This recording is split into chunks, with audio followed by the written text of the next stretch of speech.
Assalamualaikum warahmatullahi wabarakatuh. Assalamualaikum. Selamat siang dan salam sejahtera untuk kita semua. Selamat siang dan salam sejahtera untuk kita semua. Yang terhormat Bapak Dr. Sigit Triwicaksono selaku Kepala Departemen Teknik Material dan Metalurgi ITS. Yang terhormat Bapak M. Riza Iskandar dari Application Scientist Thermo Fisher Scientific. Yang terhormat Ibu Haryati Purwaningsih dari Departemen Teknik Material dan Metalurgi ITS, serta seluruh Bapak Ibu peserta webinar pada siang hari ini yang berbahagia. Perkenalkan, saya Amelia dari Departemen Teknik Material, yang pada hari ini saya selaku MC pada acara hari ini. Alhamdulillah, puji syukur kehadirat Allah karena dengan rahmat-Nya kita tetap bisa berkumpul meskipun secara virtual dalam acara webinar ini. Acara hari ini merupakan acara webinar hari pertama dari serangkaian webinar 3 Days webinar yang diselenggarakan oleh Departemen Teknik Material dan Metalurgi serta Pusat Penelitian Material Maju dan Teknologi Nano ITS yang didukung oleh Thermo Fisher Scientific serta NTI. Halo. Ya. Oke, baik. Webinar pada hari pertama ini mengusung tema An Introduction to Transmission Electron Microscopy. Sebelum kita masuk ke susunan acara, saya akan membacakan beberapa tata tertib di antaranya pada saat sesi tanya jawab, maka para peserta dipersilahkan untuk menggunakan fitur baik itu raise hand maupun fitur Q&A yang ada di tab masing-masing. Baik. Kemudian untuk susunan acara pada webinar sesi siang hari ini, yaitu yang pertama pembukaan, kemudian diikuti oleh sambutan yang akan dibawakan oleh Bapak Dr. Sigit Triwicaksono selaku Kadep Departemen Teknik Material, kemudian dilanjutkan dengan acara inti. Acara inti yaitu pembekalan materi oleh Bapak Dr. M. Riza Iskandar, kemudian diikuti dengan sesi tanya jawab, yang ketiga yaitu penutup. Silakan. Baik, baik, langsung saja kita memasuki ke agenda pertama. Silakan Bu. Yaitu sambutan kepada Bapak Dr. Sigit Triwicaksono selaku Kepala Departemen Teknik Material dan Metalurgi untuk memberikan sambutan. Kepada Bapak Dr. Sigit Triwicaksono dipersilahkan. Baik, terima kasih MC Bu Amalia Rasida. Yang saya hormati para pemateri, Pak M. Riza Iskandar dan Bu Haryati Purwaningsih, serta para peserta workshop IM ini. Assalamualaikum warahmatullahi wabarakatuh. Waalaikumsalam warahmatullahi wabarakatuh. Alhamdulillah, siang hari ini kita bisa melaksanakan agenda workshop ini. Semoga acara ini bisa memberikan manfaat yang besarnya bagi kita semua, bahwa memang dalam disiplin ilmu kita, baik sains maupun teknologi material, ya, bahwa keperluan untuk karakterisasi material itu menjadi sangat-sangat penting, bahkan menjadi core dalam disiplin ilmu kita.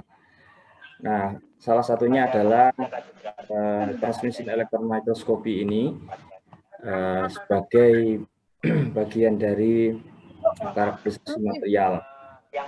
Karena itu acara ini menjadi sangat penting bagi para praktisi ilmuwan, ya, yang ingin mendalami karakter dari suatu material. Saya ucapkan terima kasih kepada panitia atas terselenggaranya acara ini. Ya. Mudah-mudahan bisa kita lanjutkan juga di masa-masa yang mendatang, karena rasanya kalau ingin mendapatkan materi yang sangat lengkap, sepertinya tidak mungkin hanya dalam 2 hari begitu ya.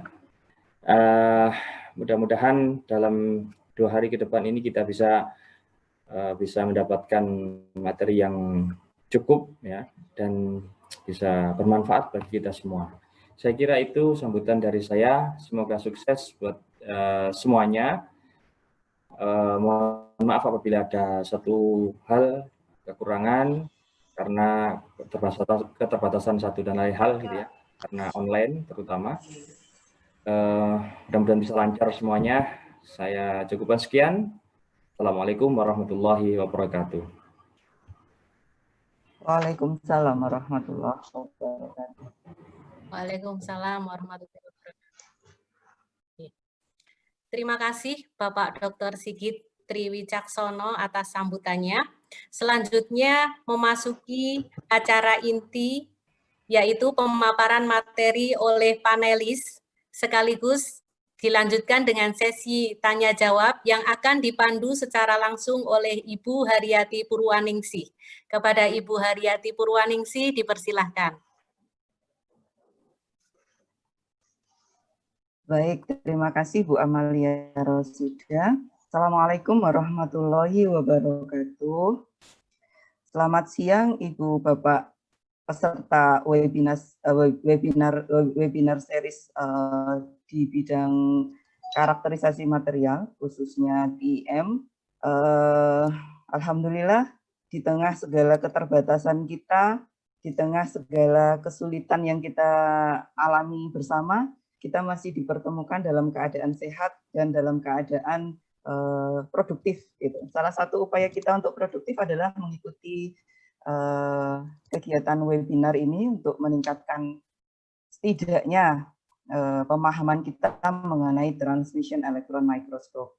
Tadi sebelum acara dimulai, saya sempat bicara dengan Pak Riza bahwa TEM ini masih sangat-sangat eksklusif sifatnya. Jadi baik dari segi alatnya, kemudian persiapan untuk pengujiannya, terus kemudian juga untuk analisisnya. Gitu. Jadi at least kita sekarang ini dalam tahap untuk belajar bagaimana mengenali TEM itu sendiri, kemudian bagaimana cara kita untuk mempreparasi sampelnya nanti, jadi sampel-sampelnya harus seperti apa, terus kemudian bagaimana cara kita bisa menganalisis data TEM itu untuk menghasilkan satu informasi yang mungkin menceritakan karakteristik dari sampel kita.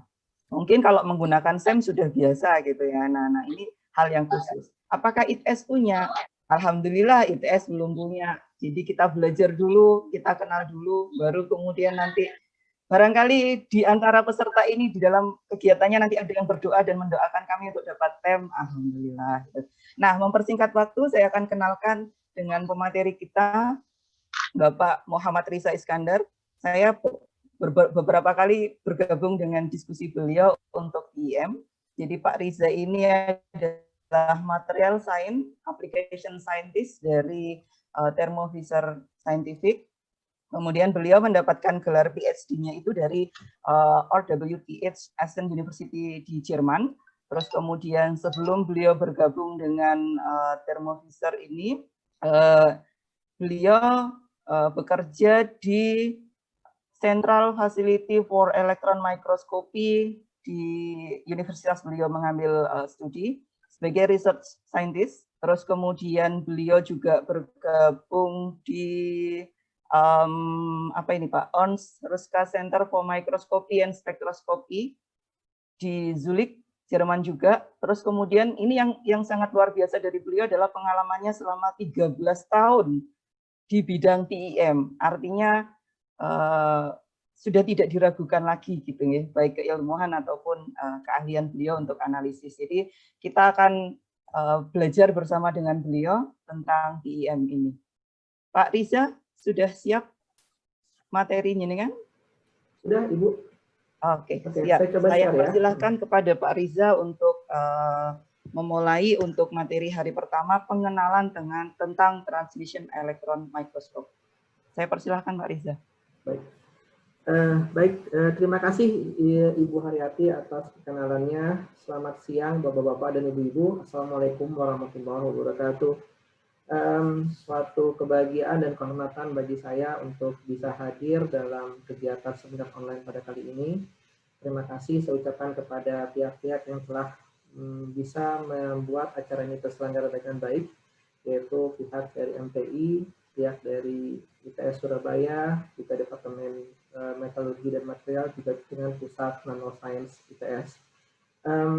Sebelum saya meng-share presentasi saya kepada kali ini, saya mohon izin untuk menonaktifkan video saya agar nanti koneksinya tidak terganggu. Baik, saya akan share. Oke, Ibu Haryati, apakah sudah terlihat? Sudah, Pak. Baik, terima kasih. Baik, Bapak-Bapak dan Ibu-Ibu sekalian, seperti yang telah disampaikan oleh Bu Haryati dan juga Bu Amalia tadi, bahwa kita pada hari ini akan mencoba membahas suatu teknik karakterisasi yang cukup khusus dibandingkan dengan teknik karakterisasi yang lain. Dan dikarenakan kekhususan itu, maka pihak penyelenggara berusaha untuk membuat semacam seminar online dari 3 hari, dan untuk pembahasan masing-masing topik yang akan kita diskusikan bersama. Jadi besar harapan saya mudah-mudahan Bapak-Bapak dan Ibu-Ibu yang sudah hadir pada hari ini tetap akan bertahan hingga selesainya seminar ini di hari Kamis yang akan datang. Pada hari ini kita akan membahas terkait dengan suatu pendahuluan. Saya akan berikan sekilas informasi pendahuluan terkait dengan transmission electron microscopy. Ini adalah outline dari pembicaraan yang akan saya sampaikan pada hari ini. Yaitu saya akan menjelaskan sekilas kenapa kita membutuhkan TEM dalam melakukan karakterisasi dari sampel-sampel yang kita miliki. Lalu nanti saya akan coba menjelaskan sedikit pendahuluan terkait dengan teknik-teknik pengukuran yang bukan kira-kira, tapi teknik-teknik pengukuran yang bisa kita lakukan dan kita pergunakan di TEM, di Transmission Electron Microscope. Lalu saya akan coba bahas juga sedikit terkait dengan reaksi sampel, dan terakhir saya akan coba berikan beberapa contoh secara umum yang mudah-mudahan contoh-contoh ini bisa dipergunakan oleh Bapak-Bapak dan Ibu-Ibu sekalian untuk mendapatkan informasi tambahan. Oh, rupanya dengan transmission electron microscope kita tuh bisa melakukan sesuatu. Baik, pertama terkait dengan transmission electron microscope, kita samakan dulu persepsi kita pada saat ini terkait dengan definisi atau mengapa kita membutuhkan transmission electron microscope. Jawaban yang mungkin cukup sederhana apabila pertanyaan ditanyakan kepada orang awam adalah karena dengan TEM, transmission electron microscope, kita bisa melihat objek-objek yang kecil yang tidak bisa dilihat dengan mata telanjang atau dengan mikroskop cahaya atau bahkan dengan scanning electron microscope. Sampai di sini slide-nya masih kelihatan ya Bu Haryati ya, karena saya takut nanti penjelasan tidak berfungsi. Masih Pak. Baik. Nah, kenapa dengan menggunakan TEM kita bisa melihat objek-objek yang kecil? Nah, untuk itu kita perlu memahami secara sekilas bagaimana prinsip kerja dari transmission electron microscope itu. Cara yang paling mudah untuk memahami cara kerja transmission electron microscope adalah dengan membandingkan TEM tersebut dengan mikroskop cahaya, seperti yang saya tampilkan gambar ini. Bentar, saya akan ganti kursor saya agar mudahkan untuk melihat. Ya. Nah, secara umum, prinsip kerja dari TEM itu sama seperti mikroskop cahaya. Komponen-komponennya relatif sama. Hanya saja tentu ada beberapa prinsip yang membuat mereka berbeda. Minimal ada 3 hal yang membuat mereka itu berbeda. Yang pertama terkait dengan illumination sources-nya, sumber iluminasinya. Dengan nama transmission electron microscope, maka kita tahu bahwa yang membuat dia berbeda karena di TEM kita menggunakan elektron. Kita menggunakan salah satu dari sifat yang dimiliki elektron, yaitu dualisme partikel gelombangnya, dan kita menggunakan itu sebagai sumber pencahayaan. Nah, konsekuensi logis ketika kita menggunakan elektron sebagai sumber cahaya, maka kita tidak bisa mempergunakan lensa optik seperti yang kita gunakan di mikroskop cahaya. Dan kita menggunakan lensa elektromagnetik untuk hal tersebut. Nah, perbedaan yang ketiga, yang disinilah terdapat perbedaan yang sangat signifikan dibandingkan mikroskop TEM, cahaya dengan TEM, adalah kemampuan mikroskop TEM untuk bisa membedakan objek yang berdekatan dengan jarak sekitar 0,24 atau yang kita istilahkan biasanya sebagai spatial resolution. Nah, kalau kita bandingkan, mikroskop cahaya yang kita miliki itu hanya bisa membedakan dua objek berdekatan hanya sekitar 100 nanometer. Artinya, kalau kita memiliki sampel, kita memiliki objek, yang objek itu berdekatan itu di bawah 100 nanometer, maka mikroskop cahaya itu tidak bisa dipergunakan untuk melihatnya. Nah, disinilah kenapa mikroskop elektron menjadi penting, karena kita tahu sampai saat ini seluruh pengembangan teknologi maju, material maju, itu pasti selalu berhubungan dengan bagaimana susunan atomnya tersebut bisa mempengaruhi properties material tersebut secara umum. Nah, itu konsep kenapa dengan TEM kita bisa melihat sesuatu yang lebih kecil, objek yang kecil yang tidak bisa dilihat dengan mikroskop lainnya. Dengan TEM kita juga bisa mendapatkan informasi struktur ya dari objek yang kecil tersebut. Nah, ini adalah kelebihan dari TEM juga. Karena biasanya dengan menggunakan mikroskop normal, kita hanya bisa memperbesar objek. Kita hanya bisa melihat objek yang diperbesar. Tetapi dengan menggunakan TEM, kita bisa mendapatkan informasi lebih dari itu. Kita bisa mengetahui apakah strukturnya itu kristal, apakah itu amorf, apakah terdapat dari 2 fasa, 3 fasa, dan seterusnya. Dan kita bisa menggabungkan itu semua dengan teknologi yang dimiliki oleh TEM. Opsi yang ketiga, dengan TEM, tidak hanya kita mendapatkan informasi struktur, tapi kita juga bisa menganalisa komposisi kimia ya dari objek yang kecil yang mau kita teliti tadi. Nah, contohnya di sini adalah suatu IDX map dari nanopartikel. Kita bisa lihat bagaimana benar-benar kita bisa melihat susunan dari partikel-partikel yang berbeda unsurnya. Nah, untuk TEM-TEM yang zaman konvensional, TEM-TEM konvensional, hal ini belum dimungkinkan. Ya, TEM-TEM konvensional itu hanya bisa dipergunakan buat memperbesar image. Hanya bisa memperbesar gambar, sehingga kita bisa melihat sampel-sampel yang kecil untuk kita perbesar. Tetapi dengan TEM yang modern, ini sudah bisa memungkinkan untuk kita menggabungkan, untuk melihat semua objek, dan juga menggabungkannya dengan menganalisa kimia dari struktur yang kita ingin lihat. Lebih jauh bahkan, dengan teknologi yang ada, tidak hanya sekedar elemental map seperti yang kita lihat pada gambar yang pertama tadi, melainkan kita bisa melihat struktur dari atom pembentuk suatu material. Contoh kasus yang saya gambarkan ini adalah IDX map dari atom pembentuk strontium titanat, di mana kita bisa melihat atom-atom titanium susun secara rapi diselingi dengan atom-atom strontium. Nah, informasi seperti ini sangat penting Bapak-Bapak dan Ibu-Ibu. Coba saja Bapak-Bapak Ibu bayangkan ketika kita sedang ingin melakukan suatu proses desain ulang suatu material. Kita ingin menambahkan atom tertentu, menggantikan posisi atom titanium misalkan dengan atom besi. Karena kita yakin penambahan atom besi itu akan bisa meningkatkan properties dari strontium titanat. Misalkan, ini salah satu contoh kasus saja ya. Tapi engineering yang kita akan lakukan itu benar-benar down pada skala atom. Maka hanya menggunakan TEM yang dilengkapi dengan kemampuan inilah, kita bisa lihat apakah ada salah satu atom Fe itu benar-benar bisa menggantikan titanium. Seperti itu. Saya ada contohnya dan akan saya sampaikan di akhir dari slide saya ini.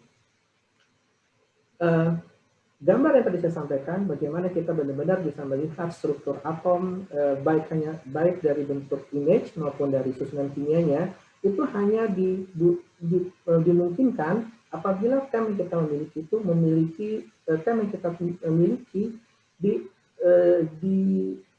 memiliki suatu fungsi tambahan yang kita sebut sebagai electron sources-nya itu memiliki fungsi yang berbeda dengan TEM yang lain. Sumber elektron, kita tahu bahwa TEM, tadi saya katakan di depan bahwa TEM menggunakan elektron sebagai sumber pencahayaannya. Nah, sistem untuk menghasilkan elektron tadi itu ada dua secara garis besar pada TEM yang ada secara umum di komersial pada saat ini. Ada yang disebut sebagai fermionic, ya, dan ada disebut sebagai field emission gun. Nah, Bapak-Bapak dan Ibu-Ibu mungkin sudah pernah mengenal terkait dengan thermal generated emission gun ini, tapi izinkan saya menjelaskan lebih detail. Kenapa? Karena konsep ini sangat penting untuk kita mengetahui apakah TEM yang kita miliki atau TEM yang kita gunakan itu benar-benar bisa memberikan informasi secara optimal terkait dengan hal yang ingin kita ketahui dari material kita. Thermionic itu adalah suatu istilah untuk sumber elektron yang dihasilkan dengan proses pemanasan. Sedangkan field emission gun adalah istilah untuk sumber elektron yang dihasilkan dengan menggunakan mengaplikasikan medan listrik. Nah, perbedaan yang mendasar ada dua terkait dengan thermionic dengan field emission gun. Yang pertama terkait dengan normalized brightness, yang kedua energy spread.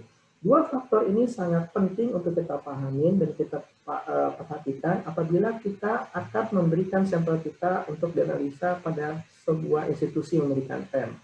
Kalau kita ingin menganalisa cuma sekedar dapat gambarnya saja, dapat pola difraksinya saja, maka TEM-TEM yang diisi oleh thermionic sources seperti LW basic itu sudah cukup.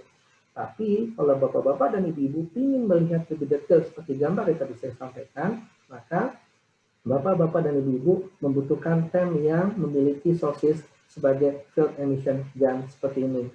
Nah, kita bisa lihat bagaimana nilainya itu sangat berbeda. Dan dua komposisi tadi, normalized brightness dan energy spread, itu sangat penting untuk mendapatkan hasil yang optimal di bidang high resolution.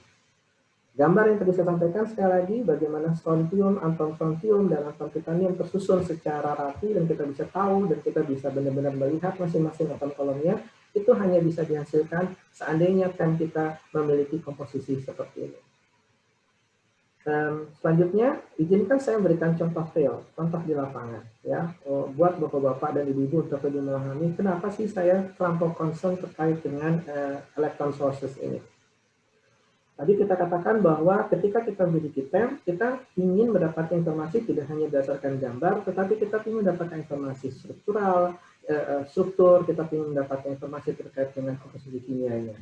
Maka di sini apabila kita memiliki sampel berbentuk silikon, ya, silikon di bidang 110. Maka kalau misalnya sampel ini maaf bisa diulang, terputus-putus suaranya Pak Riza. Terputus-putus dari mana Ibu? Iya. Di slide ini Pak. Yang ini baik, saya ulang. Baik Bapak Ibu-Ibu. Di slide ini akan saya tunjukkan bagaimana pentingnya spatial resolution di high resolution imaging tadi. Ya, tadi saya katakan bahwa kita membutuhkan TEM yang modern yang memiliki field emission gun sebagai penghasil elektron.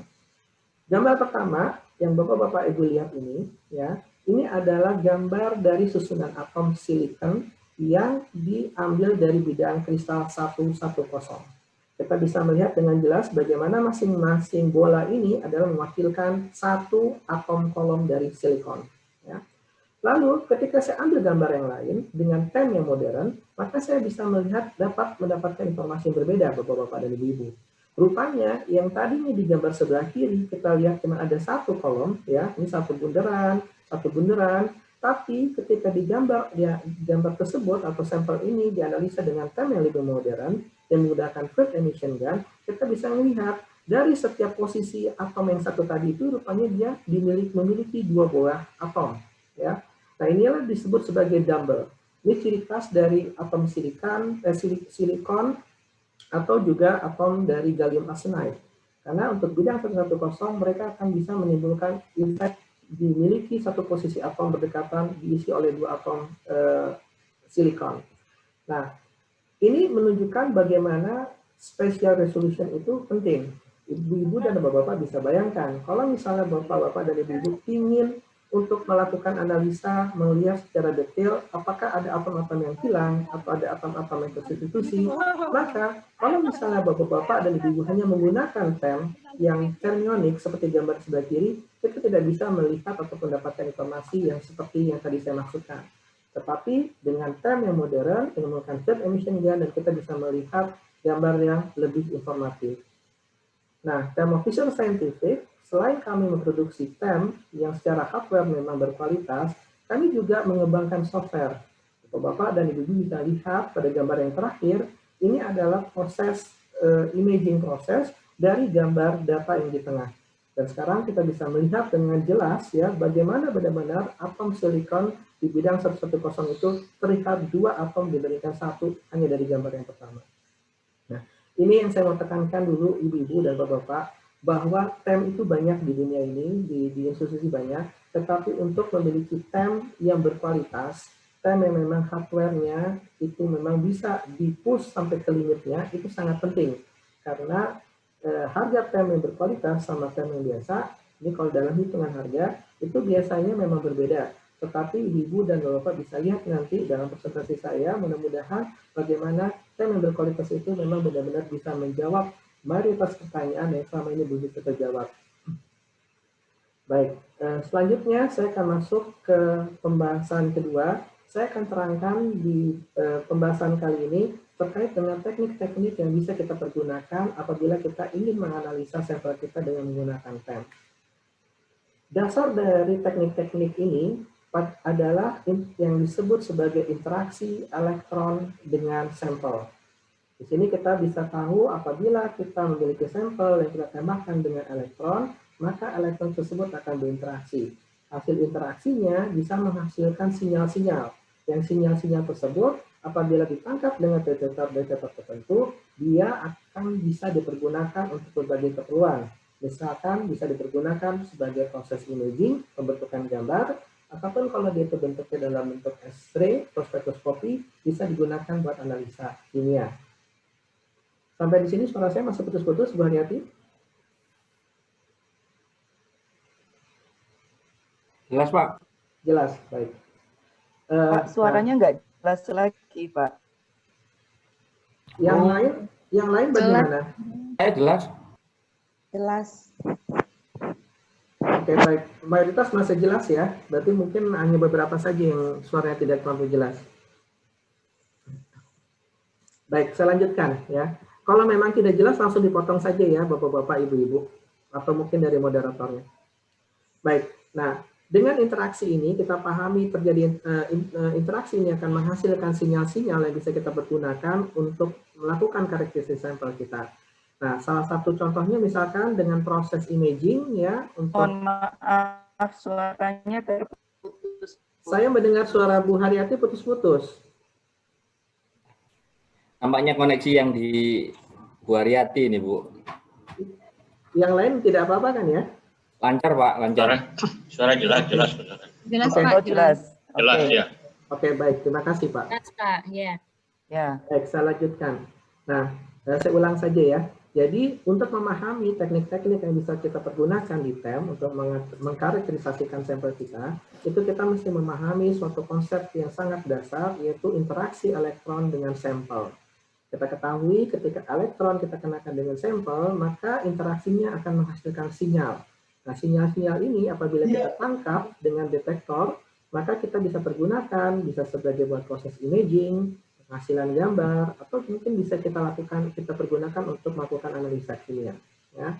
Nah, beberapa teknik yang biasa dilakukan orang ketika mengkarakterisasi sampel menggunakan TEM, yang pertama adalah difraksi, atau disebut sebagai difraksi elektron.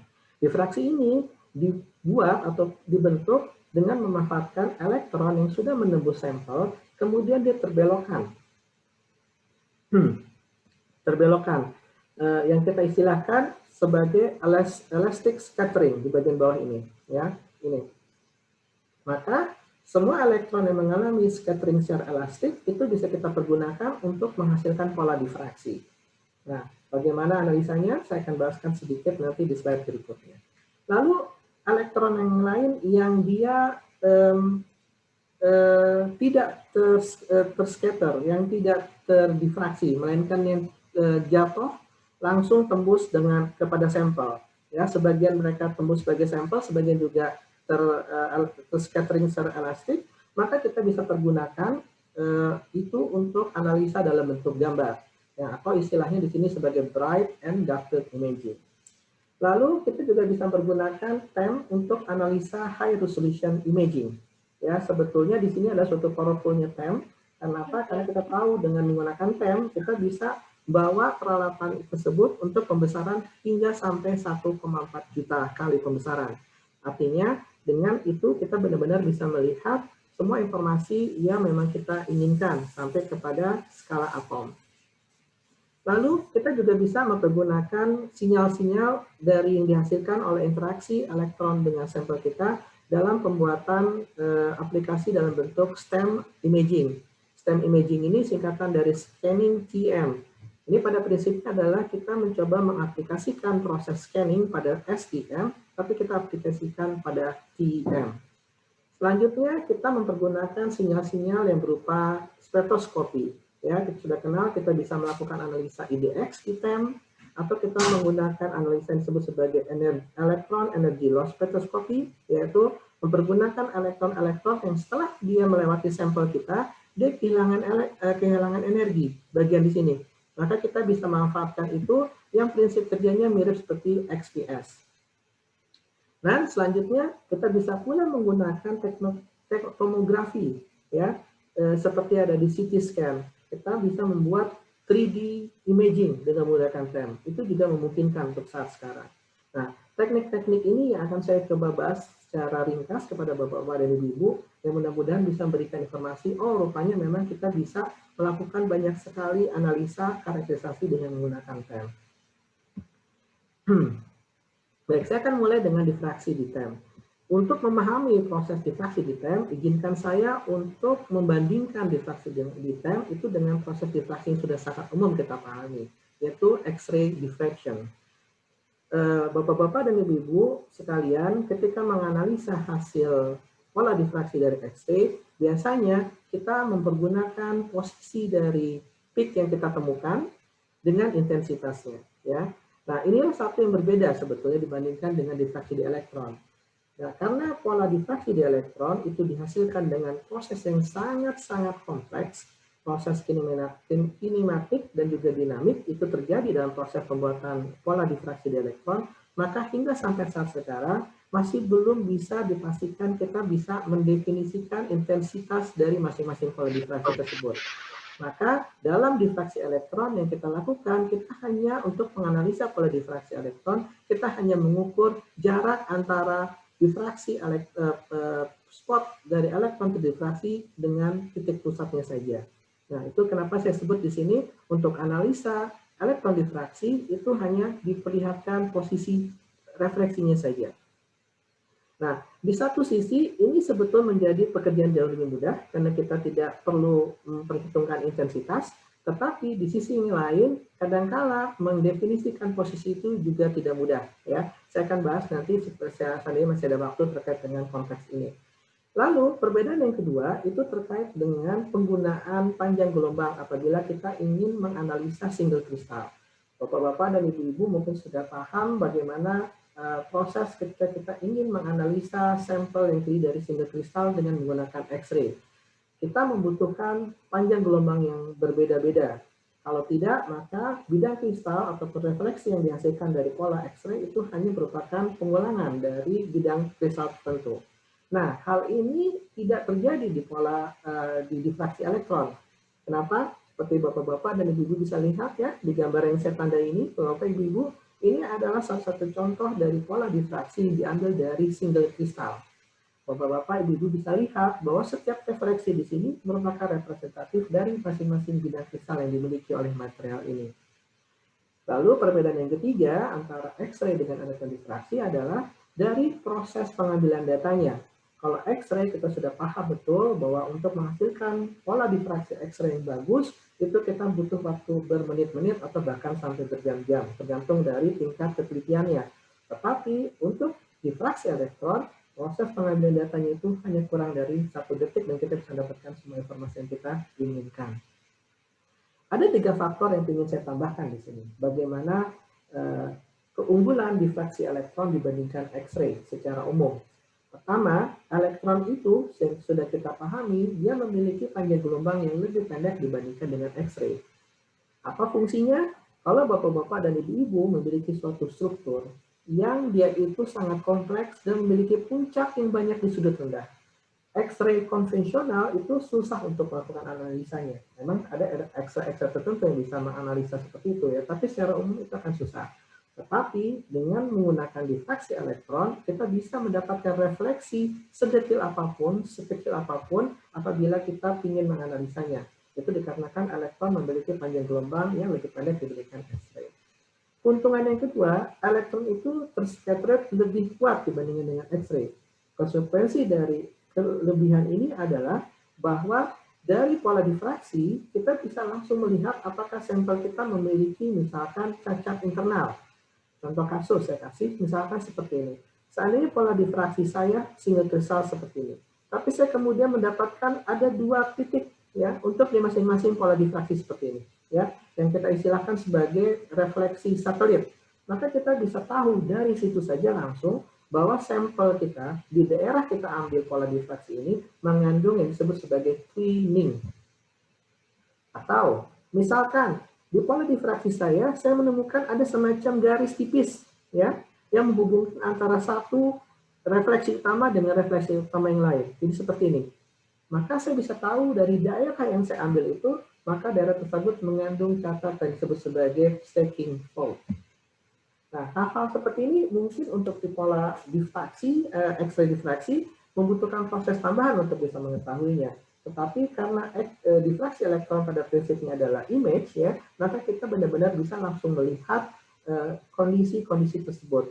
Dan lebih baiknya lagi, tadi saya katakan di depan, bahwa dengan TEM, kita bisa mendapatkan informasi struktur ini, dan kita bisa sandingkan dengan image-nya. Jadi kita bisa tahu, oh rupanya memang benar ada stacking fault, bentuknya seperti ini, dan dari segi strukturnya akan terlihat efeknya seperti ini. Yang ketiga, elektron itu bisa diarahkan dengan mudah. Maksud saya begini, misalkan bapak-bapak dan ibu-ibu punya sampel. Sampel bapak-bapak dan ibu-ibu mengandung 2 fasa. Masing-masing fasa itu terdapat di 2 grain yang berbeda. Grain A dan grain B. Di mana grain A dan B itu saling berdekatan. Maka dengan menggunakan TEM, ya, bapak-bapak, ibu bisa arahkan beam bapak-bapak dan ibu ke grain A, ambil satu pola difraksi, arahkan ke grain B, ambil pola difraksi yang berikutnya, dan kita mendapatkan 2 pola difraksi dari 2 grain berbeda yang memiliki 2 fasa yang berbeda. Dan itu saya pikir di difraksi X-ray itu tidak mungkin kan, karena kita akan mendapatkan seluruh pola difraksi dari fasa yang ada. Dan kita harus memilah-milah sendiri secara menggunakan software. Tapi kalau di pola difraksi elektron itu tidak perlu kita lakukan. Terakhir, nanti apabila bapak-bapak dan ibu-ibu sudah mendapatkan pola difraksi dari sampel analisanya, maka dari bentuk pola difraksi yang kita terima, itu kita sudah bisa mendapatkan informasi yang paling tidak adalah informasi secara kualitatif terkait dengan tingkat kristalinitas dari sampel kita. Maksud saya adalah, contohnya, yang gambar ini, yang saya sudah coret-coret, ini saya katakan merupakan pola difraksi khusus dari single kristal. Artinya apa? Kalau sampel bapak-bapak dan ibu-ibu itu ada single kristal, maka pola difraksinya akan berbentuk spot seperti ini, yang dia adalah pot yang simetri. Ya, saya ulang. Apabila sampel bapak-bapak dan ibu-ibu ada single kristal, maka bapak dan ibu-ibu akan dapatkan pola bentuknya seperti pola spot yang simetri dalam bentuk spot. Sebaliknya, kalau sampel ibu berbentuk polikristalin, misalnya nanopartikel dan seterusnya, maka pola difraksinya akan bentuk lingkaran seperti ini. Tetapi kalau memang bentuk sampel bapak-bapak dan ibu-ibu itu adalah amorphous, maka bentuknya akan sebagai diffuse ring seperti ini. Jadi sangat handy sebetulnya. Jadi ketika ibu dan bapak minta untuk diambil gambar difraksi elektronnya oleh operator, lalu menghasilkan 1 dari 3 gambar ini, maka bapak-bapak dan ibu-ibu bisa langsung tahu, oh rupanya sampel saya dari single kristal, polikristal, ataupun amorphous. Secara umum, teknik-teknik pengambilan difraksi elektron itu ada 3. Ada yang disebut sebagai selective area electron diffraction, ada yang disebut sebagai convergence beam electron diffraction, atau CBF, dan ada yang disebut sebagai nano beam electron diffraction. Secara umum biasanya yang di Indonesia kenal oleh peneliti-peneliti di Indonesia itu adalah yang ini, ya, yang selective area electron diffraction ini paling umum. Yang tadi tampilannya saya tampilkan di slide yang sebelumnya. Nah, kelemahan walaupun keunggulannya teknik ini sangat mudah dilakukan, kelemahannya adalah teknik ini hanya bisa mengambil gambar pola difraksi dari daerah yang ukurannya paling kecil 250 nanometer. Kenapa? Karena proses pengambilannya membutuhkan aperture ini, daerah untuk kita menselect memilih daerah tertentu.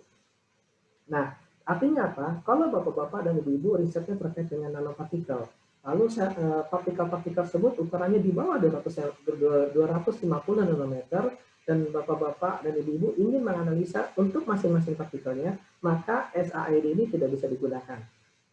Ya, karena tadi saya katakan ukuran aperture yang digunakan itu hanya bisa untuk daerah yang paling kecil ukurannya 250 nanometer.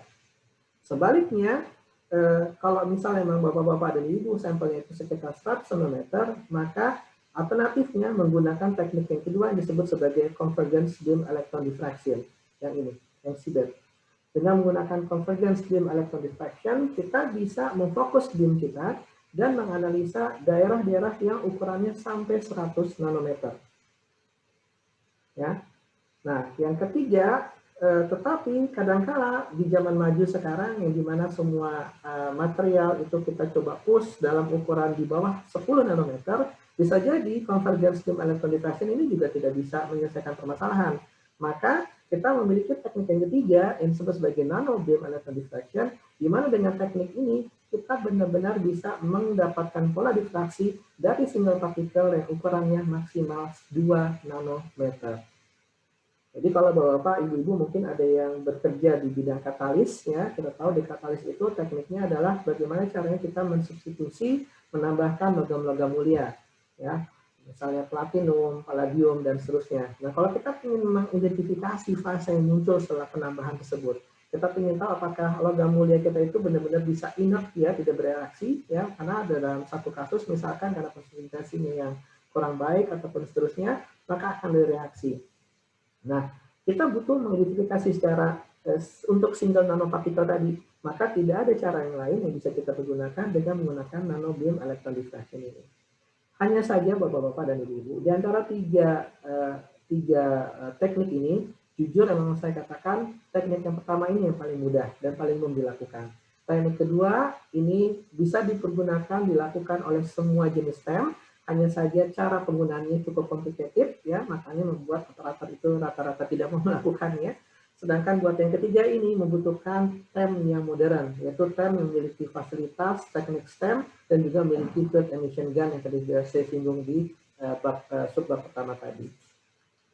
Nah, ini saya coba kasih gambaran Bapak-Bapak dan Ibu-Ibu bagaimana pola difraksi CBED itu terlihat, ya. Tadi saya katakan dia itu memang berbeda dengan SAED. Ini yang sebelah kiri adalah gambar pola difraksi normal yang biasa kita terima, ya, dalam bentuk spot seperti ini. Kalau kita ambil gambar ini, yaitu silikon satu-satu dengan menggunakan teknik CBED, bentuknya akan seperti ini. Berbeda ya, Bapak-Bapak, Ibu-Ibu. Kita akan lihat bentuknya bukan spot, melainkan sudah bentuknya disk. Nah, kalau Bapak-Bapak dan Ibu-Ibu lihat lebih detail, di dalam disk ini itu ada garis-garis, ya kan? Ada pola-pola tambahan. Nah, pola-pola tambahan ini, Bapak-Bapak, Ibu-Ibu, memiliki informasi yang luar biasa banyak, ya. Pertama, misalkan, informasi garis-garis tadi itu bisa memberikan informasi apakah terjadi lattice stream dalam sampel kita.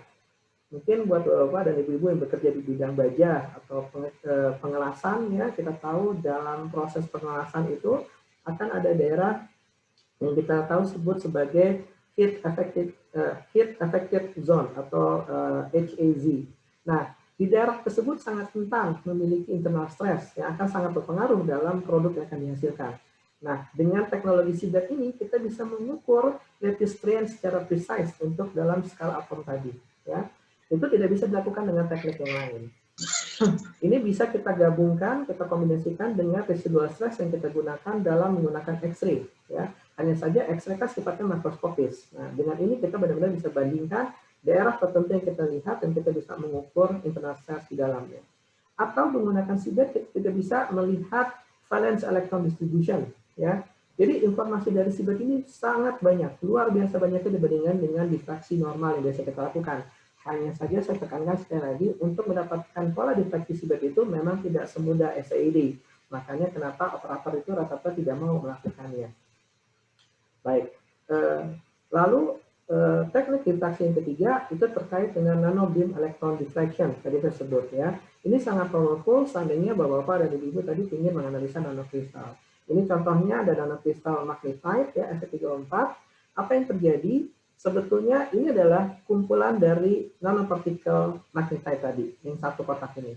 Lalu yang saya lakukan adalah untuk dalam menganalisa difraksi menggunakan NVAD ini, saya scan dari kiri sampai ke kanan, yang bentuknya kalau diperbesar bentuknya dalam bentuk pixel seperti ini, dan nanti untuk masing-masing pixel yang saya tandakan warna kuning, biru, hijau, dan oranye ini, itu akan menghasilkan pola-pola difraksi untuk single partikel yang ukuran bisa sampai 2 nanometer tadi.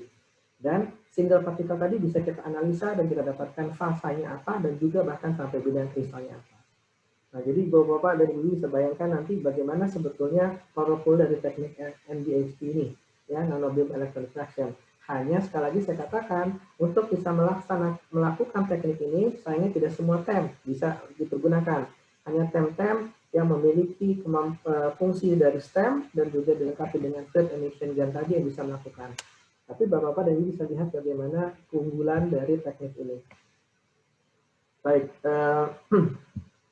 selanjutnya saya akan bahas teknik yang lain itu terkait dengan imaging. Ya, pada dasarnya yang Bapak-Bapak dan Ibu lakukan biasanya ketika mengirimkan sampel TEM itu untuk menghasilkan gambar TEM, ya, seperti gambar yang ini.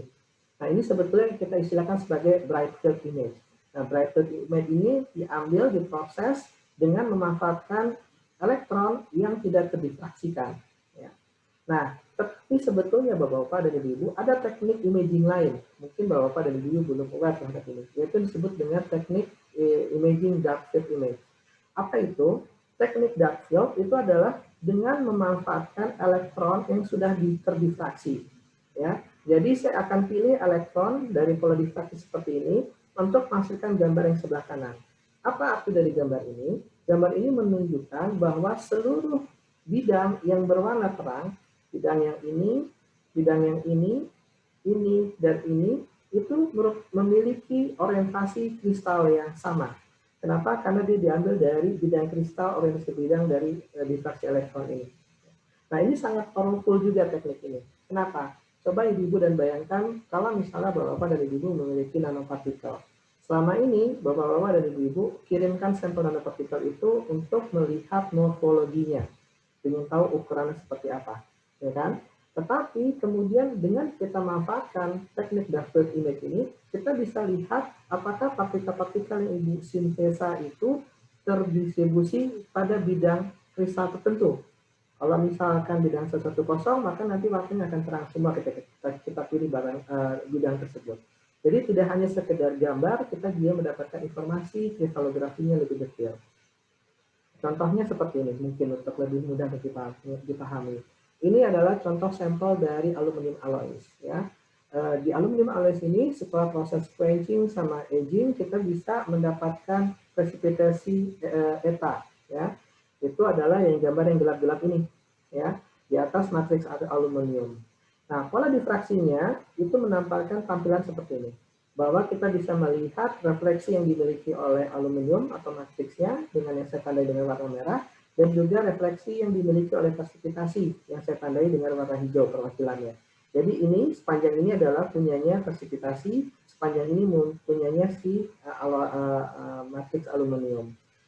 Nah, dengan memanfaatkan bright field image tadi, teknik dari dark field image tadi, saya sekarang mencoba memilih salah satu refleksi yang saya tahu berdasarkan identifikasi saya merupakan refleksi dari bidang 002 ini.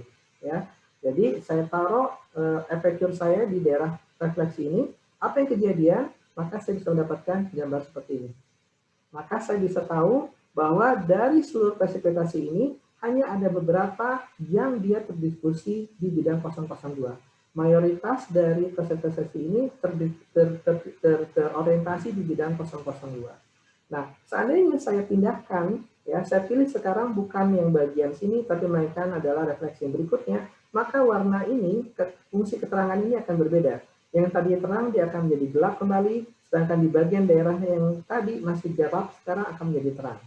Jadi bayangkan Bapak-Bapak dan Ibu-Ibu, teknik ini benar-benar bisa menginformasikan kepada Bapak-Bapak dan Ibu-Ibu bagaimana sebetulnya kristalografi orientasi kristalografi yang Bapak-Bapak Ibu-Ibu miliki dari sampel yang diteliti menggunakan pen. Contoh yang lain terkait dengan high resolution imaging. Ya, ini biasanya dilakukan oleh para peneliti ketika mengirimkan sampelnya untuk dialisis dengan TEM adalah ingin melihat bagaimana morfologi dari sampelnya. Dalam hal ini misalkan ini adalah salah satu contoh dari cobalt oxide nanoparticles. Nah, biasanya kita berhenti di sini saja. Oh, kita sudah tahu nanopartikel kita ukurannya antara 50 atau 30 sampai 40 nanometer misalkan seperti ini.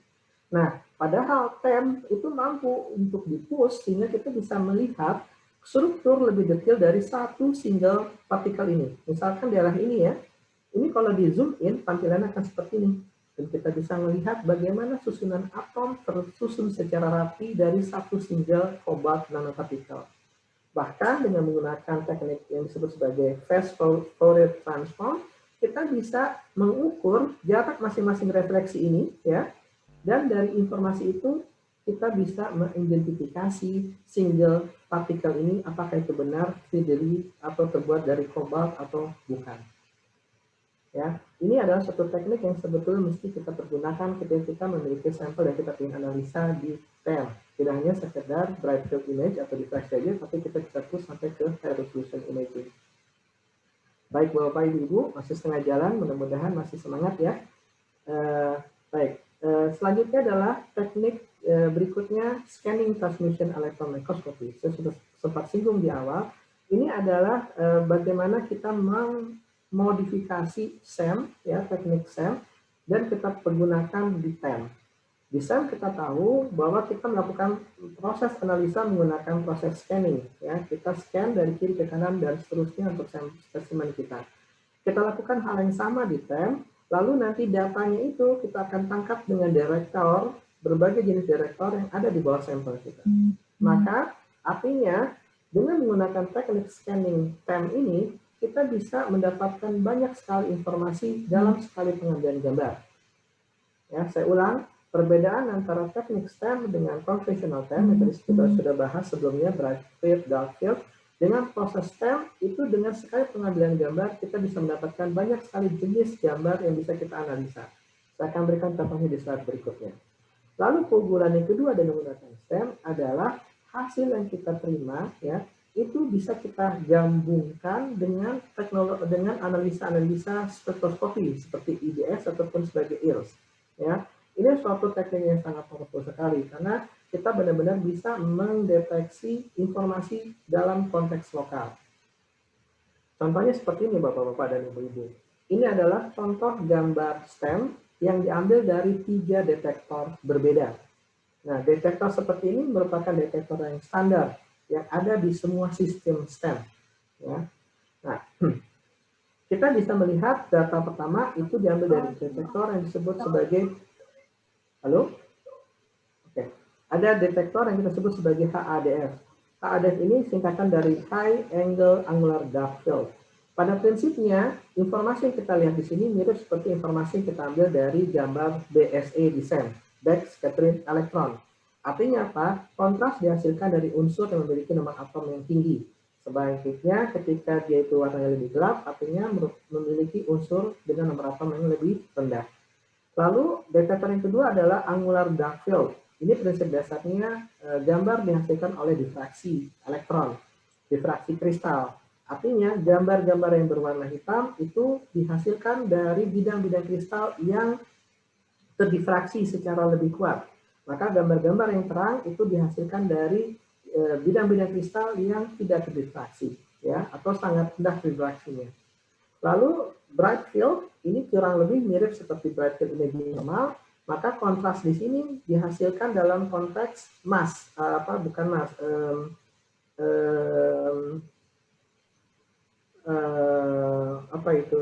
thickness, ketebalan, ya, ketebalan.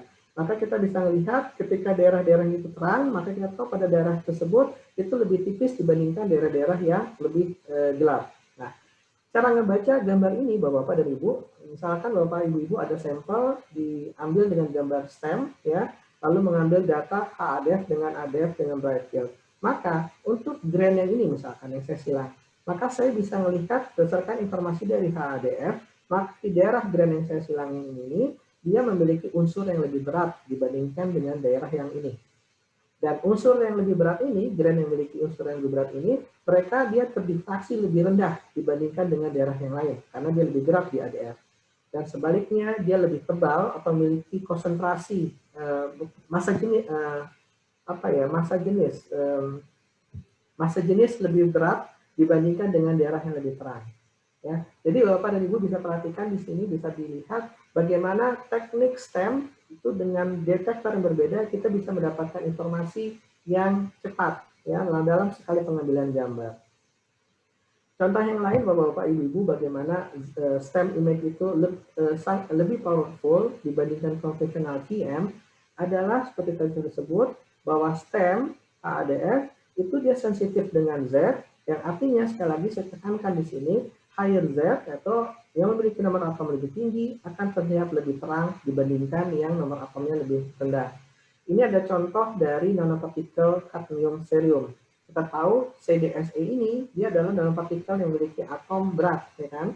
Dan ia ditumbuhkan di karbon. Karbon kita tahu dia adalah atom ringan. Nah, kalau gambar ini, kondisi nanopartikel CDSE ini diambil gambarnya di HRTM seperti gambar yang sebelah kiri ini, ya, kita bisa melihat dia itu tidak terlihat dengan jelas. Kenapa? Karena memang HRTM berfungsinya berbeda.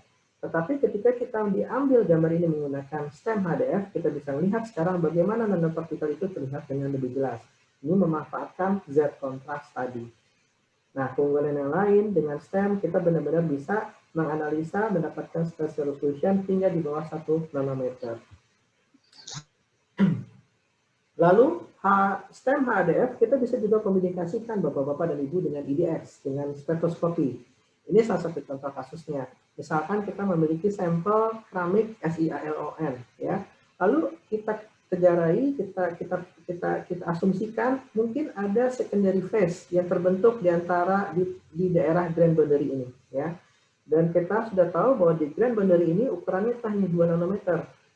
Maka dengan teknik yang lain kita tidak akan bisa menganalisa ini, ya, karena dia sangat kecil, hanya 2 nanometer. Tapi ketika kita lakukan line profile antara grain 1 dengan grain kedua, ini kita bisa lihat bahwa rupanya di daerah yang cuma 2 nanometer itu terjadi pengayaan neodymium. Ya.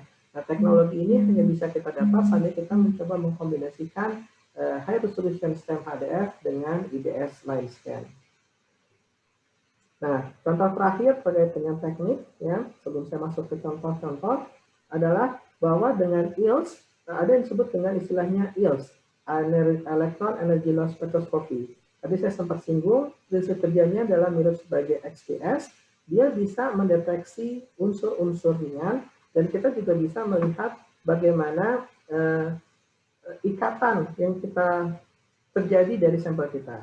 Contoh kasusnya di sini, apa yang terjadi sebetulnya dari EELS? Saya mesti terangkan dulu sebelumnya.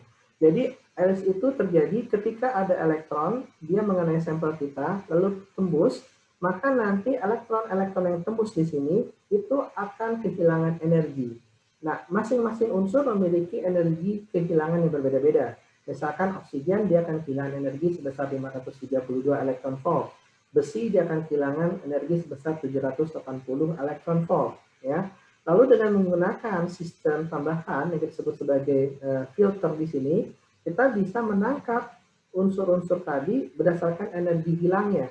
Maka di sini contohnya, misalkan saya bisa tangkap nickel oxide dengan zirconium oxide pada kehilangan energinya oksigen. Nah, kita bisa lihat ada 2 profil di sini. Nah, kelebihan dari EELS dibandingkan dengan IDS adalah dia bisa dipergunakan sebagai fingerprints. Maksudnya apa? Bapak-bapak dan ibu-ibu bisa lihat untuk 2 profil ini masing-masing menunjukkan profil energi buat oksigen, ya, daerahnya sama. Tapi profilnya beda. Untuk nickel oxide dia lebih banyak peaknya dibandingkan dengan zirconium oxide. Nah, di sini Bapak-bapak ibu-ibu kita bisa menggunakan teknik ini sebagai fingerprints. Misalkan Bapak-bapak ibu-ibu punya sampel paduan oxide, ya, dan menggunakan EELS kita tinggal tembak dan nanti kita bisa mendapatkan bentuk kurva yang berbeda dan kita tahu daerah ini ada dimiliki oleh nickel oxide misalnya dalam contoh ini dan bagian yang lain dihasilkan oleh zirconium oxide. Jadi prinsip ini persis seperti XPS yang dikatakan tadi, tapi jauh lebih powerful. Kenapa? Karena XPS hanya bisa digunakan untuk analisa permukaan, tidak bisa untuk ketebalan lebih dari 10 nanometer. Baik, Bapak Ibu-Ibu, saya mohon waktu tambahan sekitar 10 menit ya Bu Haryati ya untuk menyelesaikan ini, mudah-mudahan masih bisa. Tadi adalah sekilas bagaimana teknik-teknik yang bisa kita pergunakan di TEM. Tapi Bapak-Bapak dan Ibu-Ibu, karena keterbatasan waktu, dan seperti kata maka sangat susah buat saya sebetulnya untuk mempresentasikan seluruh teknik-teknik secara lebih detail. Karena di universitas-universitas di luar negeri, TEM ini merupakan salah satu biasanya mata kuliah untuk jurusan-jurusan ilmu material ataupun ilmu metalurgi, dan itu diberikan dalam waktu perkuliahan 1 semester sampai dengan 2 semester. Yang tadi saya sampaikan hanya sekedar kulitnya saja, tapi mudah-mudahan itu bisa berikan informasi sebagai tambahan informasi dan bisa membuka diskusi buat ke depannya. Nah, Bapak-Bapak dan Ibu-Ibu, untuk bisa menghasilkan data yang akurat, data yang baik di TEM, salah satu persyaratannya selain dari peralatan yang baik ya, adalah kondisi sampel. Sampel yang kita hasilkan, sampel yang kita miliki untuk analisa dengan TEM itu mesti baik, kualitasnya mesti baik. Ya, secara prinsip persyaratan untuk mendapatkan sampel TEM itu dia ukurannya sangat terbatas. Ya, untuk umumnya itu ukuran hanya sebesar 3 mm radiusnya, diameternya. Kenapa? Agar dia bisa masuk ke TEM holder. Karena ukuran TEM holder itu sangat spesifik. Ya. Memang ada beberapa TEM holder yang bisa menampung ukuran lebih besar daripada 3 mm, tapi secara umum itu rata-rata hanya dalam bentuk disk dengan ukurannya 3 mm. Lalu syarat yang kedua Bapak dan Ibu, ini yang sangat penting, yaitu bahwa ketebalan dari sampel itu tidak boleh lebih dari 100 nanometer. Apa yang kita istilahkan di sini adalah elektron transparent. Ya. Kenapa? Kalau ketebalannya lebih dari 100 nanometer, maka informasi yang kita dapatkan itu tidak akan akurat. Nah, untuk mendapatkan sampel yang seperti itu, ada dua cara konvensional dan cara yang sudah modern. Nah, cara konvensional yang biasanya masih dipakai oleh peneliti di Indonesia dan juga mayoritas di South Asia, di ASEAN, itu adalah yang konvensional. Rata-rata sampel itu masih dalam bentuk powder, ya, powder. Nah, permasalahannya untuk powder, walaupun dia cara preparasi itu mudah, tinggal ditaburkan di TEM grid. Permasalahannya adalah kalau powdernya itu masih terlampau besar, ukuran partikelnya, maka kita harus perkecil kan. Dan salah satu cara memperkecilnya itu dengan menggunakan gerus. Kita coba gerus.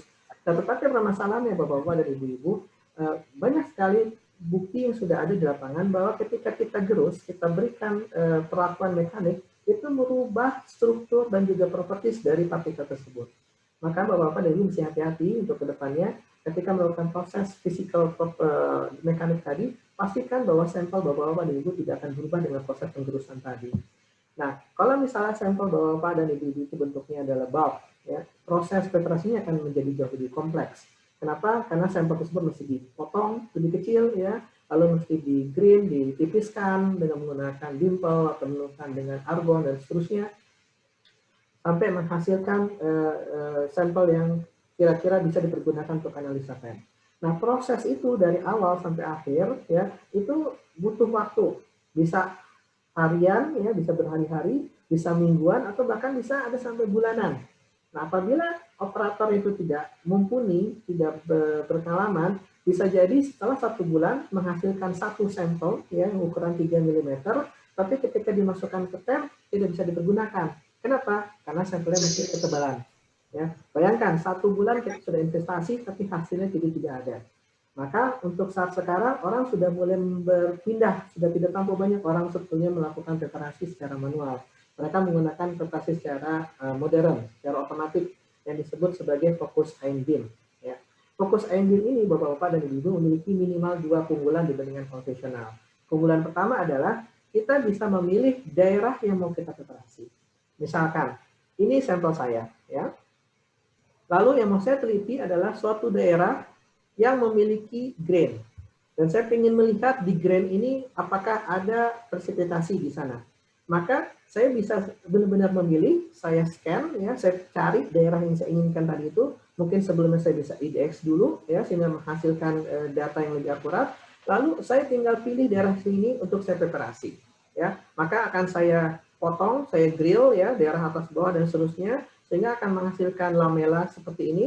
Lalu dengan menggunakan mikromanipulator, saya akan keluarkan lamelanya dan saya akan tempelkan kepada time grid. Lalu nanti setelah saya tempelkan pada time grid, maka saya akan tipiskan lebih jauh ya, hingga nanti ketebalan akhirnya sampai kurang dari 1 nm. Nah, jadi keunggulan pertama kita benar-benar bisa tahu saya ingin hanya daerah ini mau saya preparasi. Ya, jadi nggak kayak seperti membeli kucing dalam karung, kita tahu persis daerah yang mana yang mau akan kita analisa. Nah, itu keunggulan pertama. Keunggulan yang kedua, proses dari awal sampai akhir ini, Bapak-Bapak, Ibu, Bapak-Bapak dan Ibu-Ibu hanya memakan waktu maksimal 5 jam. Bisa Ibu-Ibu dan Bapak bayangkan, yang tadi secara konvensional itu membutuhkan waktu sampai berhari-hari, bahkan sampai 1 bulan, dan hasilnya belum tentu baik, tapi dengan proses ini, yang 60%-nya adalah semi otomatis, itu bisa menghasilkan lamela yang sudah bisa siap dipergunakan untuk analisa pen. Dan selain itu, fokus ion beam teknik ini bisa dipergunakan untuk segala jenis material. Apakah itu material keras, hard material, ataupun soft material. Baik, itu Bapak dan Ibu-Ibu bagaimana preparasi sampel bisa digunakan untuk analisa dengan NMTEM. Nah, selanjutnya, dengan 5 menit terakhir, saya akan push untuk memberikan beberapa contoh terkait dengan beberapa analisa atau penelitian yang bisa dilakukan atau sudah dilakukan dengan menggunakan TEM. Ini salah satu contoh khususnya adalah meneliti presipitasi dari material yang sangat sensitif dengan beam, atau istilahnya adalah beam sensitive material.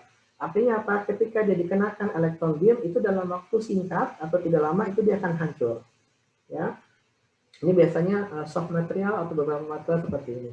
Nah, di sini Bapak-Bapak, Ibu-Ibu, kita menggunakan teknik yang kita sebut sebagai high resolution stem. Tadi kita sudah bahas ya, dan juga teknik DCFI. Ya, DCFI ini adalah suatu teknik pengambilan gambar skala banyak yang kemudian kita gabungkan menjadi satu gambar. Di sini contohnya satu gambar dari presipitasi Al3ZR bentuknya seperti ini. Walaupun kita sudah bisa melihat beberapa atom kolom, tapi masih tidak sampai jelas.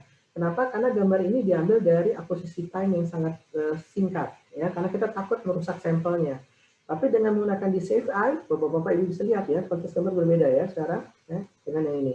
Ini karena gambar ini diambil dari 20 gambar yang kita padukan menjadi satu. Bahkan dengan gambar ini, sekarang kita bisa mendeteksi, menginformasikan masing-masing presipitasi yang ada. Ya, kita tahu bahwa dari H-stem tadi, bahwa dia itu sangat sensitif dengan Z kan, dengan nomor atom.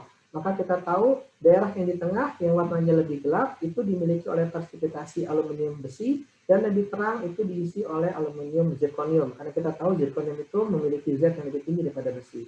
Tidak sampai di sini saja Bapak-Bapak Ibu-Ibu, bahkan kita bisa menzoom ya, memperbesar, dan kita bisa lihat di presipitasi ALFE ini ada beberapa single atom zirconium tersubstitusi. Ya. Nah, ini sangat penting. Kalau Bapak-Bapak dan Ibu-Ibu bermain dalam bidang doping ya, dan ingin tahu apakah benar-benar selama ini mungkin analisa yang kita lakukan kita mengkarakterisasi dengan pihak lain, dengan XRD kita tahu misalkan ada perubahan sifat atau dengan sifat marketnya, sifat listriknya. Tapi kita tidak akan pernah bisa tahu tanpa teknik TEM ini bagaimana benar-benar sebenarnya doping yang kita masukkan itu berinteraksi dengan sistem kita. Dan di sini kita bisa buktikan bagaimana sebetulnya masing-masing doping zirconium single atom ini doping tersubstitusi dengan baik untuk aluminium Fe presipitasi tadi. Contoh yang lain adalah IDX ya, ini kita bisa mengambil gambar, ini akan saya skip aja. Contoh yang lain ini juga penting, ini adalah metallic nanoparticles. Gambarnya sudah saya tampilkan di awal tadi sebetulnya. Tapi secara sekilas ini adalah gambar nanopartikel. Bapak-bapak dan ibu-ibu bisa lihat dari skala bareng 1 nm, artinya ukuran partikel terkecil ini kurang lebih mungkin 1 sampai 2 nanometer. Ya. Nah, dengan cara yang modern, kita bisa gabungkan teknologi penggambaran seperti ini dengan IDS, Bapak-bapak dan ibu-ibu. Ya, kita bisa dengan IDS melihat distribusi dari metallic nanopartikel emas AU seperti gambar ini, atau nikel ya seperti gambar ini, atau bahkan dengan teknologi IDS yang baru, kita bahkan bisa melihat distribusi dari unsur-unsur ringan seperti klor. Nah, map yang seperti ini itu hanya diambil dengan waktu kurang lebih 1 menit. Dengan sistem yang lama ini tidak bisa dilakukan. Rata-rata IDX map oleh sistem lama itu hanya bisa dilakukan dalam waktu kurang lebih 30 menit bahkan sampai 1 jam. Nah, dengan TEM kita juga bisa melakukan proses yang seperti tadi saya sebut di depan tomografi. Detail tomografi saya akan bahas dalam pertemuan sesi berikutnya insya Allah ya. Tapi di sini informasi aja. Ini adalah zinc, fosfor, indium tube dan kita bisa melihat dengan bantuan modeling 3 dimensi bagaimana struktur dan distribusi dari zinc dengan indium pada fosfor tube ini. Nah, yang terakhir, kata terakhir adalah oxygen substrate material, ini buat aplikasi energi. Dengan TEM, sampel ini aplikasi tadi dikatakan sebagai storage material. Pihak pengguna sampel ini berusaha memodifikasi cerium oxide dengan kadar oksigen, ya, memvariasikan kadar oksigennya, tetapi juga dia mencoba mendoping Fe. Nah, dia bisa melihat, menemukan bahwa doping Fe itu benar-benar mensubstitusi satu single atom kolom dari cerium. Bagaimana buktinya? Gambar yang A ini, Bapak, Ibu, ya, kita lihat yang ditandai dengan tanda panah, ini, daerah sini, itu dia kosong. Karena di sekelilingnya ada intensitas kan, tapi di sini lebih gelap. Maka ketika kita gabungkan dengan IDX map, kita bisa lihat memang dari IDX map cerium, itu ada satu daerah tidak ada atomnya. Ketika kita analisa menggunakan IDX Fe, kita lihat ada intensitas Fe-nya. Maka dari sini kita bisa buktikan menggunakan TEM bahwa kita benar-benar bisa melihat substitusi lokal dari Fe pada cerium oxide. Satu lagi saya lupa. Nah, ini contoh buat aplikasi magnet. Ya, mungkin Bapak-bapak, Ibu-ibu ada yang melakukan riset di bidang magnetik. TEM terdahulu biasanya susah untuk digunakan untuk menganalisa material-material magnet. Kenapa? Karena medan magnet yang dimiliki oleh material tersebut, oleh sampel tersebut akan mengganggu perjalanan dari elektron di TEM. Tetapi dengan TEM yang modern sekarang, kita bisa mempergunakannya dan menghasilkan gambar yang lebih baik. Ini gambar yang di bawah diambil dari TEM yang TEM konvensional ya, dan ini diambil dengan TEM yang modern. Kita bisa lihat bagaimana kualitas gambar itu dibandingkan satu dengan yang lain. Baik Bapak-bapak dan Ibu, akhirnya saya sampai pada akhir dari slide saya pada kali ini. Izinkan saya memberikan suatu konklusi. Ya. Transmission electron microscopy ada suatu ilmu analisa karakterisasi dengan menggunakan transmission electron microscope. Saya berharap presentasi saya ini bisa meyakinkan Bapak-bapak dan Ibu bagaimana memang TEM ini sangat powerful untuk dipergunakan dalam mengkarakterisasi material kita. Tapi kita juga tahu namanya peralatan yang dibuat oleh manusia tidak hanya memiliki keunggulan, pasti dia tidak sempurna dan memiliki beberapa disadvantages. Nah, izinkan saya di slide terakhir ini untuk menggarisbawahi 3 hal masing-masing di keunggulan dan juga kekurangan. Dari segi keunggulan TEM, yang pertama yang menurut saya yang sangat luar biasa adalah kemampuan dari TEM itu untuk mengkombinasikan gambar, ya, kemampuan gambar dan juga analitik. Jadi kan kita lihat kan kita punya gambar, kita dapat struktur. Kita punya gambar, kita dapat IDX map, ya. Dan yang lebih penting lagi di TEM itu adalah high spatial resolution. Bahkan kita bisa melihat sampai ke skala atom. Ya, dan ini adalah belum ada teknik yang bisa mengalahkannya sampai saat ini. Sejauh pengetahuan saya. Lalu keunggulan yang kedua adalah dengan informasi yang hingga sampai detail di atomic atau skala atom ini, kita bisa mengengineer material kita. Karena kita tahu di era nanoteknologi ini, seluruh proses itu berawal dari engineering dari atomic scale. Ya, seperti tadi contoh kasusnya, kita benar-benar bisa melihat dan mengetahui ada atom Fe yang mensubstitusi satu atom cerium, dan itu tidak mungkin bisa dilakukan dengan teknologi yang lain. Yang ketiga keunggulannya Bapak-bapak dan Ibu, TEM ini memungkinkan sebanyak sekali teknik pengukuran, teknik karakterisasi digabungkan dalam satu alat yang disebut dengan TEM. Tadi IDX bisa dilakukan, ILS bisa dilakukan, tomografi bisa dilakukan, dan bahkan Bapak dan Ibu secara in situ pun bisa dilakukan. Nanti besok insya Allah saya akan berikan beberapa contoh kasus in situ pula, ya, mudah-mudahan hari pada pertemuan yang ketiga insya Allah. Tetapi kita bisa melihat bagaimana pemanasan kita lakukan pada material kita. Kita juga bisa mengintroduce gas, kita bisa melakukan analisa oksidasi secara live dalam TEM. Ya. Dan tadi sekali lagi dalam ukuran ataupun spatial resolution yang sangat tinggi. Tapi tadi katakan, kan juga memiliki kekurangan. Pertama yang paling penting, kekurangan yang perlu kita perhatikan adalah informasinya itu bersifat lokal. Tadi contoh yang terakhir tadi bagaimana Fa mensubstitusi cerium. Nah, kita mesti mendapatkan informasi yang lain, mungkin dari X-ray ataupun dari pencarian yang lain, karena untuk memastikan bahwa informasi itu bisa terkoordinasikan. Yang kedua, untuk menghasilkan sampel TEM, biasanya prosesnya itu adalah menggunakan destructive testing. Artinya sampel yang sudah dihasilkan buat TEM itu tidak bisa digunakan untuk analisa yang lain, mayoritas. Dan yang terakhir, Bapak-Bapak dan Ibu-Ibu, ini adalah kelemahan yang paling utama menurut saya. Karena TEM ini lebih banyak sebetulnya prinsip-prinsip fisika yang terjadi di dalamnya, maka pengetahuan dalam menganalisa gambar-gambar TEM itu dibutuhkan.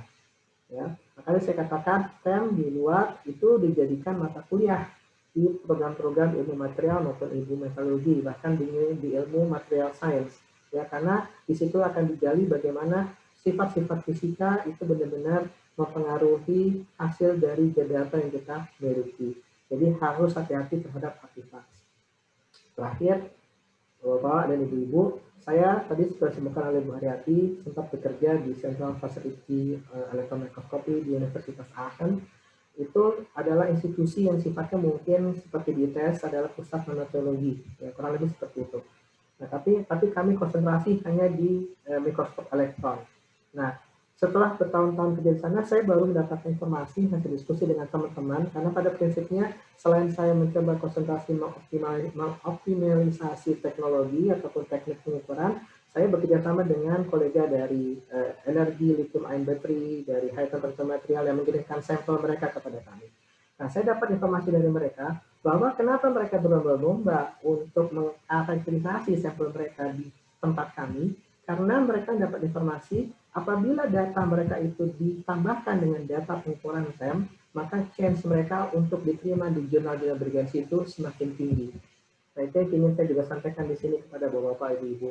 Dan itu sangat make sense. Kenapa? Karena data TEM bukan sekedar data biasa. Dia memiliki data, ia memberikan informasi-informasi yang sangat detail secara physical properties-nya. Baik, Ibu Haryati, mohon maaf saya sudah extend hampir 20 menit, mohon maaf sekali, tapi setidaknya nyangka materi yang tadi saya tes sebetulnya bisa kurang dari 1 jam, supaya lebih banyak. Tapi mudah-mudahan informasi ini berguna buat Bapak-Bapak dan Ibu-Ibu.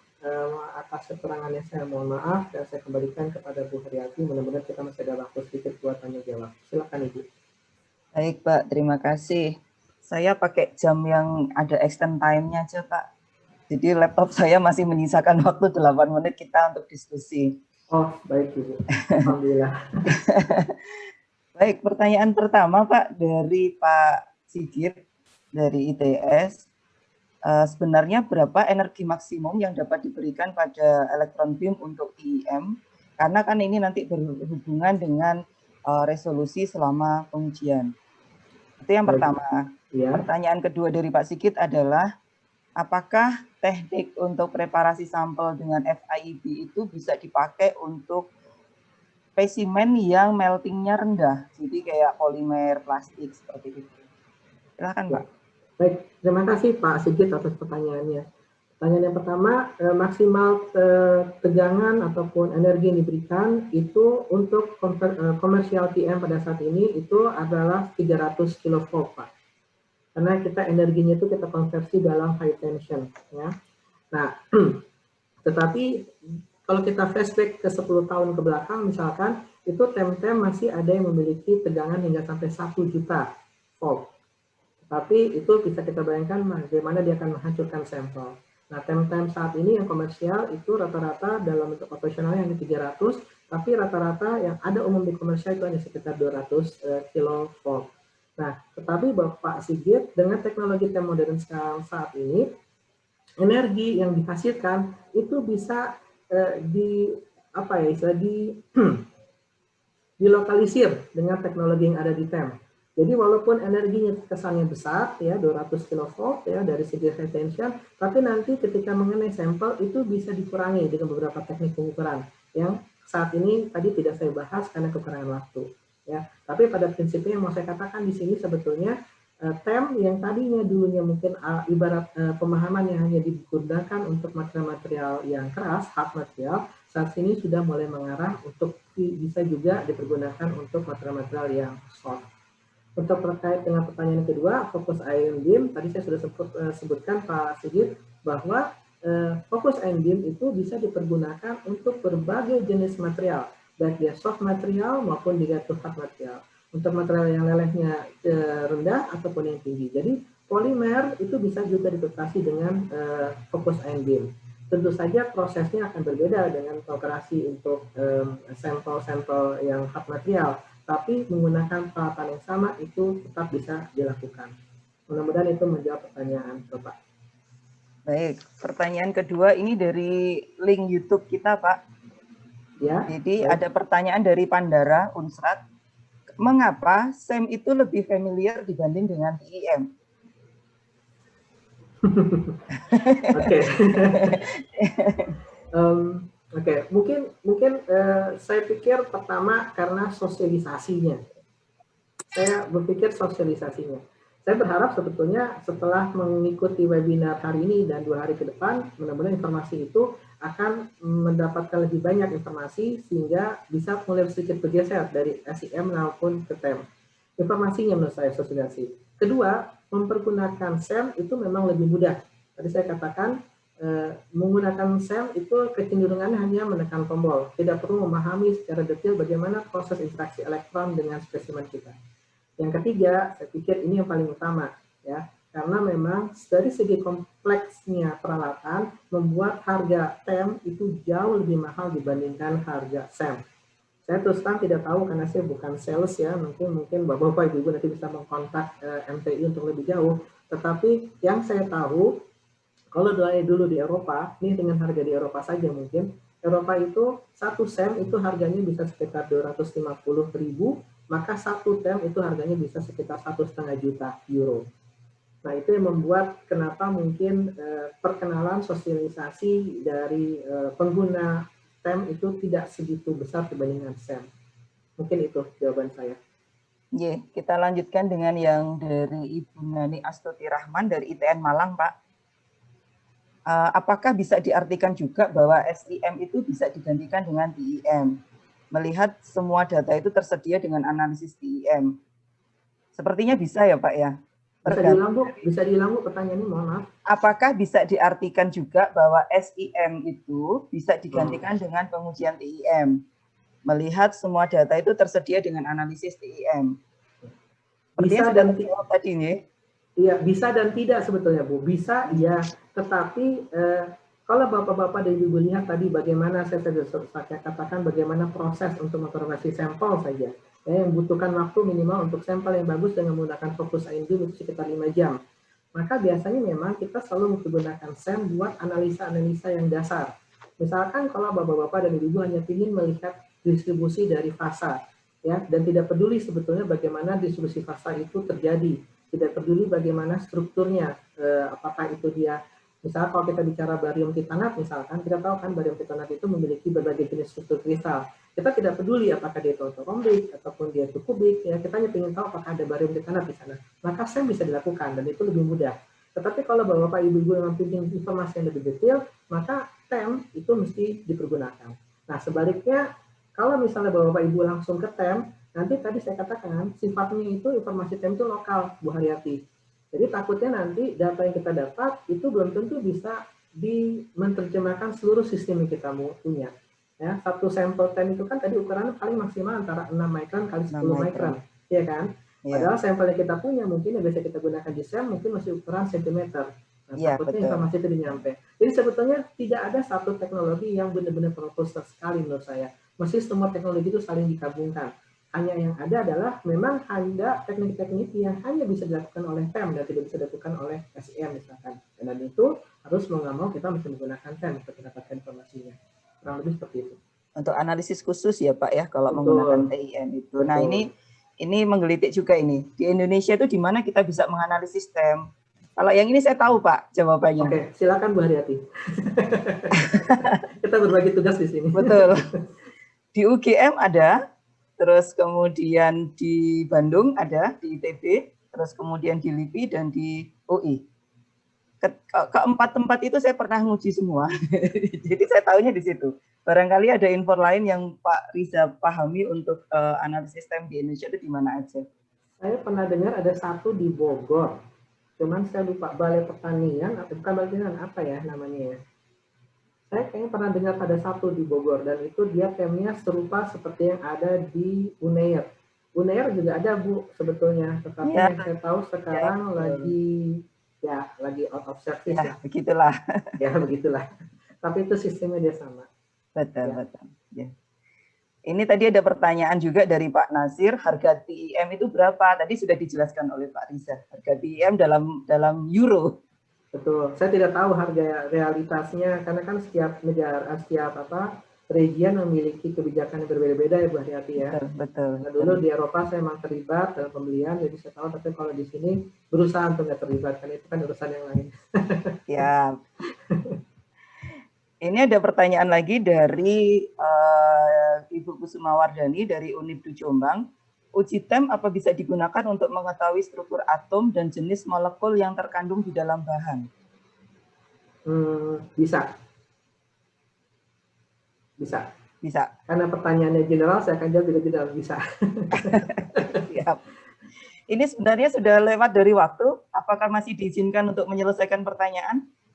Saya terus terang tidak ada acara yang lain. Saya sangat dikembalikan kepada pihak penyelenggara saja. Yes. Masih ada satu pertanyaan, Pak. Oh, baik, Ibu. Jadi dari Riksen Siburian dari USU, Sumatera Utara. Saya pernah menggunakan HRTEM di NIM Sukuba. Operasionalnya rumit sekali, khususnya untuk mapping dan SEM IDX-nya. Gimana dengan peralatan yang Bapak miliki? Atau mungkin yang pernah Bapak gunakan, mungkin maksudnya ya, Pak ya? Ya, baik. Betul, Pak, siapa nama tadi? Elson? Pak Riksen Siburian. Oh, Pak Riksen, baik. Ya. Pak Riksen, betul Pak Riksen. Karena memang untuk menghasilkan gambar yang tadi saya tunjukkan, itu tidak bisa hanya mencet satu tombol saja. Ya, itulah tadi saya katakan tadi, salah satu perbedaan antara SEM dengan TEM. Kenapa SEM itu lebih familiar di Indonesia atau di negara-negara Asia dibandingkan dengan TEM. Ya, karena memang untuk menghasilkan gambar seperti tadi itu cukup complicated. Ya. Tetapi saya berharap itu tidak membuat bapak-bapak dan ibu-ibu malah menjadi takut untuk melakukannya, karena serumit itu pun prosesnya, data yang bisa kita dapatkan bisa bapak-bapak dan ibu-ibu lihat kan, segitu detail dan bisa berikan informasi yang memang sangat akurat ya. Nah, jadi jawaban saya betul Pak, bahwa untuk segala jenis STEM ya itu kecenderungan untuk menghasilkan data yang baik itu lebih rumit dibandingkan dengan menggunakan SEM. Tapi memang beberapa produk dari perusahaan itu mereka sekarang, karena dari segi teknologi TEM itu sendiri sudah hampir mencapai titik jenuhnya. Artinya kita sudah bisa mempush spatial resolution sekarang udah sampai 50 pico ya. Jadi kalau Bapak dan Ibu lihat bahwa satu atom silikon tadi gold itu dia dibedakan dengan jarak sekitar 0,2 nanometer atau dalam bentuk 2 Armstrong. Tapi resolusi yang dimiliki saat sekarang udah sampai ke 50 pikometer ya. Nah, itu sepertinya butuh waktu yang lebih panjang lagi untuk bisa beranjak dari sana. Nah, tetapi sekarang yang dilakukan oleh perusahaan-perusahaan penyedia peralatan TEM adalah mereka mencoba membuat TEM-TEM itu user friendly ya. Dan salah satunya produk kami memang ke arah sana. Tapi mudah-mudahan besok saya bisa berikan kalau ada waktu sedikit demo terkait dengan bagaimana user friendly dari produk kami. Tapi kurang lebih seperti itu Bu Haryati. Mudah-mudahan bisa menjawab pertanyaannya. Baik, terima kasih Pak. Karena waktunya memang terbatas, jadi kita cukupkan untuk materi yang hari pertama. Kita mengundang lagi untuk datang besok, karena besok sepertinya sudah skill-nya sudah up ya Pak ya. Betul. Skill-nya sudah up, jadi kita akan mengenal lebih lanjut bagaimana sebenarnya cara untuk menginterpretasikan data dari TIM yang kita sudah ambil. Barangkali juga nanti Pak Riza mau membuat grup yang seperti yang grup lain supaya nanti menampung aspirasi dari webinar kita yang hari. Sebelum saya lupa Bu Haryati, saya tadi gimana tadi ya? Mungkin bapak-bapak dan ibu-ibu juga bisa ini nanti slide saya akan diskusikan dengan pihak penyelenggara apakah boleh saya share atau tidak. Tapi paling tidak di sini bapak-bapak ibu-ibu bisa seandainya memiliki pertanyaan lebih jauh bisa menghubungi saya langsung ya, dari yang saya sudah bisa tinggal di scan saja di sini, atau juga bisa melalui email ini. Mudah-mudahan nanti saya bisa menjawab pertanyaan Bapak-Bapak dan Ibu. Tidak kelihatan ya? Tidak saya share. Iya, tidak di share screen. Bentar.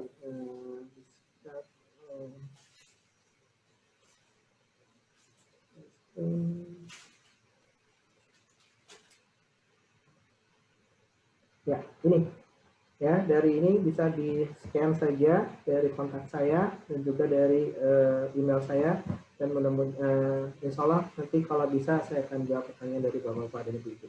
Baik, itu saja Bu Haryati. Terima kasih. Terima kasih Pak Riza. Materi hari ini lumayan menantang kita untuk, ternyata TEM itu sangat-sangat bermanfaat ketika kita mau mengkaji secara spesifik mengenai material yang akan kita kita rekayasa dan seterusnya. Baik, terima kasih Bapak Ibu semua atas perhatiannya. Kita cukupkan untuk yang materi pertama hari ini. Kami menunggu kehadiran Bapak Ibu semua di hari Rabu besok dan hari Kamis dengan materi-materi yang menarik tentunya dan meningkatkan keahlian kita mengenai TEM. Baik, saya cukupkan. Assalamualaikum warahmatullahi wabarakatuh. Saya kembalikan lagi kepada Ibu Amalia Rasida. Baik, terima kasih Ibu Haryati Purwaningsih. Alhamdulillah Bapak Ibu peserta webinar semua, kita telah sampai di penghujung acara. Memang menarik sekali nggih Pak Riza Iskandar TEM ini sebagai salah satu tools untuk proses karakterisasi material. Bapak Ibu jangan lupa besok dan juga hari berikutnya masih ada workshop selanjutnya. Jangan lupa hadir. Pada hari ini saya sampaikan terima kasih banyak pada Bapak Riza selaku narasumber, serta Ibu Haryati selaku moderator, serta para peserta Bapak Ibu semua yang telah menyimak acara dari awal sampai akhir. Semoga ilmu yang didapatkan bermanfaat. Saya selaku MC memohon maaf jika ada kekurangan. Sampai jumpa pada webinar selanjutnya yang akan diadakan besok. Assalamualaikum warahmatullahi wabarakatuh.